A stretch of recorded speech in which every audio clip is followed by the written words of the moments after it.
Welcome to the Thundercast, your Marshall Athletics podcast produced by the fans, for the fans. We're bringing you the thundering word on the thundering herd each and every week. So keep it right here. The Thundercast is on the loose.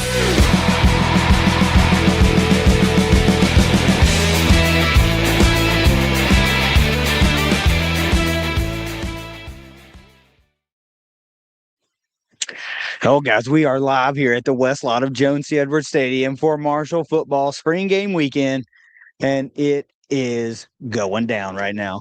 Yeah, man, I just had some lemon bars, but that's I haven't been able to get over to the pulled pork, pork belly burn-ins, smoked chicken, and all that. But it's coming, and I can't wait because you can see a little bit of it there on camera too, as soon as that green back moves out of the way, and you got the smoker there and some of that food, and had a slew of people. I wish you could see a little further down the line. We've got a bunch of people that I think the more important thing is that you get a good look at what this good food is going on right now. But we've welcomed over some herd brothers already. We've welcomed over some old friends, some new friends. It's a great day out here, man. I don't know what the heck the holdup is for a lot of these people. The sun is shining. The weather is perfect. There's cold drinks in the coolers. There's hot food on the smoker and out there to be eaten. Guys, if you're thinking about coming down to the spring game, stop thinking about it and start doing it, because we are in the thick of it right now, and it is a whole hell of a lot of fun. Yeah, we did a live show early in the stadium store, and some of you watching or listening may have saw that earlier. We talked a little bit about football, and we hope to talk a lot more right now. But right now, I want to talk about the spring game fountain ceremony that we did. You know, it's a tradition. Turn the fountain back on in the spring. We were there. Dave Walsh gave the keynote speech. Just walked up to the tailgate, by the way. Here, Marshall Facilities is over here. We like to take care of everybody, and they're all getting their bellies full. And you're right, Dave Walsh is one of them. But we got to see the fountain turn back on. And yeah, it's always somber, sobering, all that, but I always feel renewed, you know, and it's in that spring and the fountain comes back on. And to me, that always symbolizes the rebirth and springing back up that Marshall Athletics, Marshall football in particular did. Of course, that's the larger message. But for me personally, it's just like a re-energizing. When I see the water start to shoot out the top of the fountain, it is literally a re-energizing for the season. And you're right, we're going to talk about a lot of football today because it's our chance to get our first look at this 2026 herd. We were fortunate enough to be in an event last night with the Herd Brothers, and they were talking about how this team is different from last year's team in that so many were retained. And this is not roster building, this is roster bolstering. Marshall just had an opportunity to get a lot better at some positions this year because so much talent returned. And I think obviously that's the biggest difference between year one and year two for Tony Gibson. 5-7 last year, a handful of plays and a handful of points, honestly, from being a 9-win football team. Yeah, I think that I had it at definitely 3, but likely even 4 games that 1-2 plays max, we come out as victories. And that's 9-3 instead of 5-7. Yeah. Totally rebuilding year where you replace 74 student athletes. That's crazy good. It is crazy good, and we're by no means saying that 5 wins will ever be enough. Right, but it's never 9-3 is crazy good. But 9-3 in a year one, and that, of course, it didn't happen. Right, we came short. Yeah. We fell short in a number of games we should have won. But as the season went along, this herd team found its identity a little bit more, settled into who they were a little bit more. And I think this year we're going to just see that go to another level. And, yeah, you're building on last year with a lot of the same talent. You mentioned this inside the stadium store that you get QB1, QB2 back. You get Joe Barbie and Judah Price and some others from running back bring back.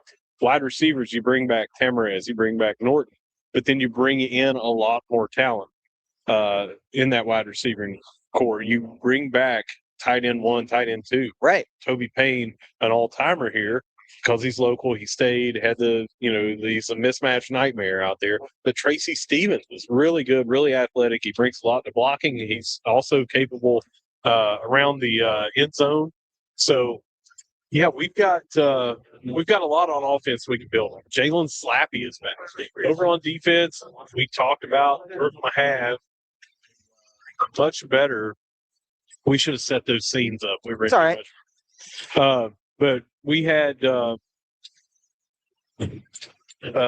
defense we talked about. They talked to you last night about the defensive line. Yeah. How scary good it might be. Yeah. And we talked about Brad Lambert, and it's going to be a different scheme. It's not going to be 3-3-5 that we had last year. Probably more of a 4-3, 4-2-5 at times. Probably a hybrid between the two, and much improved according to Tony Gibson on his post-practice pressers. The interviews, he said the defensive backs have really been impressive, really impressive. And of course, you get one of the better players from last year's team that returns, the safety Datewan Smith. It was a big returning player that we were hoping would get another year, and then stay. Right, that's a big deal. So we're not going to obviously go position by position because. Well, we're going to have a great series of episodes that'll go position by position here in a couple of weeks that'll get cranked up. But today, let's talk about what it is that you're looking for. What are you hoping to see? Yeah. Let's do that. Right. So what are you hoping to see if you're with your first glimpse of the herd? I am hoping to see the wide receiving room, including the tight ends, show out here today because I'm excited that what we brought back, throwing to them, we brought back. So you've got that familiarity between them, passing and catching. But the new talent that's coming in, Chris Culver, Owen Sweeney, et cetera, coming in to really flesh out that room. So I'm looking for that to show out. I've got another point, but I'll let you do yours, and then I want to talk about what we're going to see here scoring-wise. So, first of all, we're not going to see the ones running with the ones very long. Maybe a series or two. But I would like to see initially what this offensive line is going to look like. Jalen Slappy is back. Some pieces come back that were starters and contributors last year. But I want to see what the offensive line looks like from the outset, right? I want to see what our linebacking core looks like. Cannon Lewis returns, Chasen Clark returns. Some younger guys that had some game rep last year will be expected to do bigger things this year. Let's face it, we lost some pieces out of the linebacking core, some very productive pieces. I won't say that's the biggest question mark for me, but it's one that I want to see what it looks like, at least initially, before it gets dialed in. Good points. And I'm, I could sit here and say we're replacing special teams. I want to go and look and see what that is. They were great last year. Yeah. I could go group by group and say I'm excited to look for them. What I want to explain to everybody is what you are going to see scoring-wise. Mm-hmm. It's offense versus defense, green versus white. The offense is going to have your normal scoring. That's how they're doing it.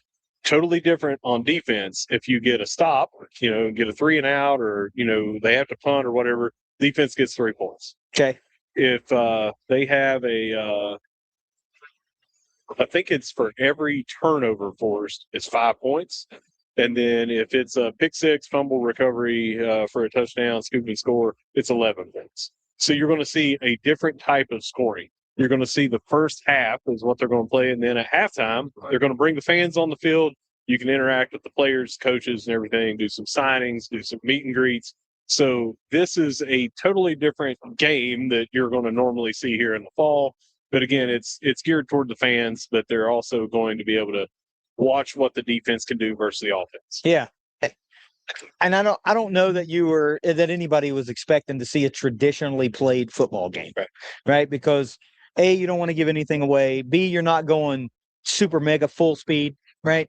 You want to protect the integrity of this roster as much as you can, while also showing what you can do. Put some of that on display, but not everything. But I think at the end of the day, if you can walk out of the stadium thinking, okay, this roster's got playmakers at every position. They go pretty deep at every position. And I think as a fan, you feel pretty good about that. Yeah. Knowing full well that you didn't see what you're going to see trot out in week 1 against the other we are. Yeah. And again, there's an opportunity to see this. I mentioned this in here earlier today, but having on this stream 4.5 months roughly since the end of last season. Right. 4.5 months till the beginning roughly next season. So we are right in the middle. Anything I get to see out here is going to be great. Yeah. You know, I've been starved for football. It's not just that I get to watch it. I get to watch it live. I get to tailgate for it. We're going to be on the deck. There's a lot of people going to be on the deck. First of all, we woke up to tailgate. That in and of itself was enough of the vibe to get it going. And we got to give a shout out, of course, to Landscaping by Hillcrest for making this all possible. Yeah, let's switch back. Right. So off cam, you can't see it. The camera happens to be just looking at food. But if we were to spin that thing around, you would see a whole lot of people standing there with full plates of food, enjoying all this great, great barbecue cooked by our buddy Chris. They started cooking last night, Friday evening. This stuff's been smoking all night, slow cooking all night. This is fall off of the bone great barbecue right now. So get down to the Joan, man. There is still plenty of time. I mean, what time is it? It is 1:30. The game doesn't even start till 3. We're going to be back out here after the game, polishing off this food. There may or may not be a good chunk of the roster that's out here trying to get full too. They've been eyeing it. Coaches have been saying they're going to send them out. We might not have food left after the game. Well, when the D line is supposed to roll through here, offensive line is supposed to roll through here. Well, I might have to fight somebody. I may or may not be able to confirm that QB1 stopped on his way into the stadium and got a little sampling. So I know he's in the locker room. Maybe. It's all hearsay. May or may not be telling the guys how good the food is out here. But lots of fans, lots of all-time great players, lots of alums and I'll fight admins. somebody for a chicken leg. You think I won't fight Andre Motley?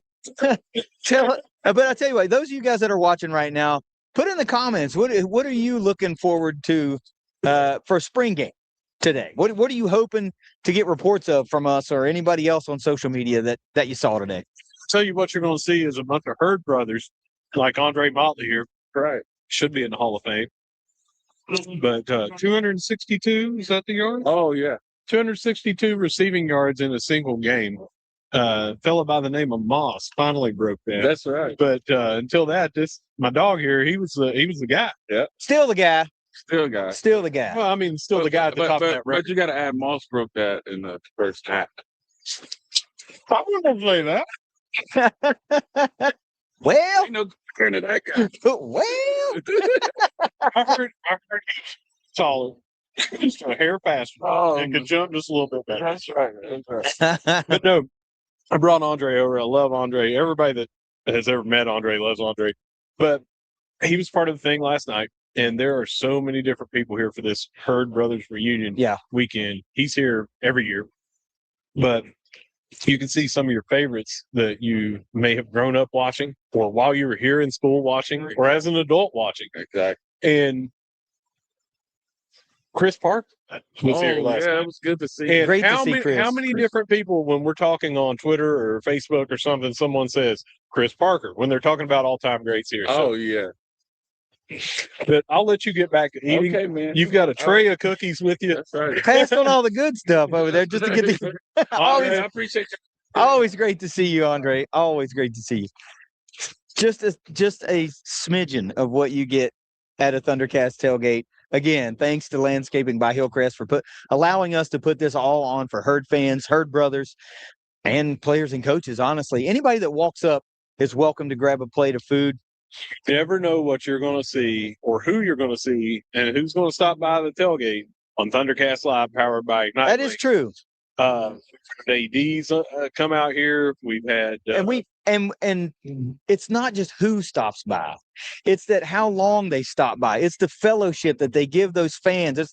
They're not here in a don't talk to me type of mood. It's like we're all here to be Herd family, right? And that's what this tailgate allows us to do and allows fans to have. We're just here to try to add to the game day experience, man. We got one comment here over on Facebook. Kendra Bolin says, Kendra. Henry Bolin wants autographs. Can you come by? Go right out on the field at halftime, get all the autographs you want. We told everybody, for anybody that is coming by, wants to go through the stadium store, they got a lot of good stuff over there that you can get. I'm going to have to duck off camera for a second. Okay. If you can hold this, I see somebody I need to talk to. We always have somebody to talk to here, but off camera, the recent WNIT championship team is rolling in to eat at our tailgate. So Katie's going over there to talk to some of them. Again, they are current athletes, so we cannot have them on camera and talk to them, but they're here. Had to go over. If you have not yet, also at the stadium store, they've got WNIT championship T-shirts, so you can pick those up. In there this morning, there were only 5. KD's trying to buy one that bring it down to 4. I don't know how many sold during the tailgate, but get over and get those. Let's run down what Landscaping by Hillcrest has allowed us to do. Chris Lewis coming down with Brian, bringing their smoker. They have done pulled pork belly burn-ins. It's in a sriracha bourbon, honey, brown sugar kind of glaze and sauce. It's amazing. They're finished off in a cast iron. I'm telling you, want to get here and eat some. Smoked chicken. We've got thighs, wings, and legs, smoked mac and cheese, baked beans, slaw and buns if you want to make it a sandwich, all kinds of desserts. And again, all thanks to Landscaping by Hillcrest. You can go to landscapingbyhillcrest.com. They do this tailgate in the spring, and they do all 6 tailgates in the fall. We would not be able to offer all this stuff to you, Marshall fan, without Landscaping by Hillcrest. So please share all that with you. Would you like to dump them to the football team? I would like to, but I don't have any cash. I'm sorry. Okay, it's fine. God bless you. Have a good day. All right, thank you. We're going to be down here until about it's 1:41 right now. We're going to be out here and then go in the game probably around 5 till 3. So we still got plenty of time for everybody to stop by the tailgate. And that's everything I ever did up until that's right. I'm really sorry. I Stop. had to duck off camera because some of our members of the WNIT champion women's basketball team stopped by the tailgate, and I wanted to thank them for their season, thank them for the hard work. I saw Ariana Redmond over there. I thanked her for being a Herd campus legend and sticking through 3 head coaches, one of the 3 seniors on this team to be the winningest senior class. So we are really excited to be a landing spot for some of these folks. We want to be a landing spot for you guys too. So come down to the Joan, get you a spot on the west side, or don't. Just go park somewhere and walk over here and hang out. We are feet away from the entrance to the Joan. Feet away. Yeah, right in front of the Herd Zone Stadium store, and where it says Joan C. Edwards Stadium, James F. Edwards Field, right in the Get food. Yeah. The Murdochs have walked up. Yeah, got some people all the way from Saskatchewan, Canada, that are here. Actually, Swift Current, Saskatchewan, Canada. Yeah, how cool is that? But yeah, we've got a bunch of people over here. Again, we're trying not to show people stuff in their faces. Well, I also hate to like speed this up, but it's starting to get really, really busy. And I feel like as hosts, we're doing our job here as hosts, but we need to be over there being hosts at this tailgate. Let's answer this real quick. Over on Facebook, Eddie Morris, he's always watching. We thank you, Eddie, and he's always interacting with us, always a treat. He in particular, he follows a lot of the women's sports, basketball and everything. We've talked to him for years now. And he says, watching from Maryland, I will be interested to see how the new kicking game is. Same. Both kicking field goals, kickoffs, all of it. It was a weapon to kick it out of the end zone as much as we had last year. Yeah. And we were good from, 60 and in, we felt real confident, especially toward the end of the year. But punting, too. We had an amazing punter. So the kicking game all around could not agree more, Eddie. It said, is the transfer from UVA a good get? I think so. I also think that the kids that we got from high school, you'll see them make some impact at kickoffs and punting. So special teams, that'll be something to watch for. Well, you got a youngster to keep an eye on young kicker Cooper Heimbach. Remember, new 5-star kicker from straight out of high school. He's from high school. That's His parents were here a little bit ago. I talked to them. I saw them just kind of like looking, and I said, "Come on over, Greg. You're amongst family now. Come and eat." And they introduced themselves. I said, "I'm Andy. My son plays on the team. He's a freshman." And he said, "My name's Andy Heimbach." I said, "Cooper Heimbach, kicker." And he went, "Wow." I said, "Well, we try to know." You know? we keep up on. Eddie also says we have an adequate replacement at punter. Yes, I think we do. And how does the revamped D line look? KD got a little more insight off camera than I did last night, but impressive was probably Got about 20 minutes worth of insight from a really, really good source. And I'm going to leave it at that. But I need to see it before I can believe it, as most Herd fans are. Yeah, that's right. And again, in the spring game, I always say you're not going to get all your answers Right. in the spring game. Often it's going to leave us with more questions than answers. It will, but that you see scheme. So if you see 4 down linemen as your base package, I think that's going to answer a lot of questions for people. When you have, the size, the speed, how often they're blitzing and things like that, I think there's a lot of things that you will see that will make people notice. Eddie, great questions. I wish there was a way that this was televised, on something so fans that can't make it in can be here. But we will have a good recap of this on our next show. Absolutely, we will. This will be. We'll have all the best info that we can come up with to share with you guys. Sorry, we just had to hard to give her flowers. Our very own TLE, right? But let's look to wrap this bad boy up because it's getting full over there, and I want to get back to hosting our people. I'm ready to play the food. Same here. I had one burnt end, and you're like, "Let's record," and I'm like, "Damn it, let's record so I can eat." So, all right, so we're going to get out of here, but just want to recap. Anybody that can come by here in the next hour, we're still going to be out here. Yeah, we're still going to be giving you food. This is all thanks again to Landscaping by Hillcrest at Thundercast Live, powered by Ignite League. We're always out here. We always make everything free, but it's because of our sponsors. So thank you for always tuning in. Thank you for always interacting with us. And we're going to say, whether you see us on the deck, whether you see us in the parking lot of the Joan, or whether you see me over there housing some burn ends, no matter where you see us, we're going to be saying, go Herd. Go Herd. It's the Thundercast. We'll see you guys next week. Later. Yeah.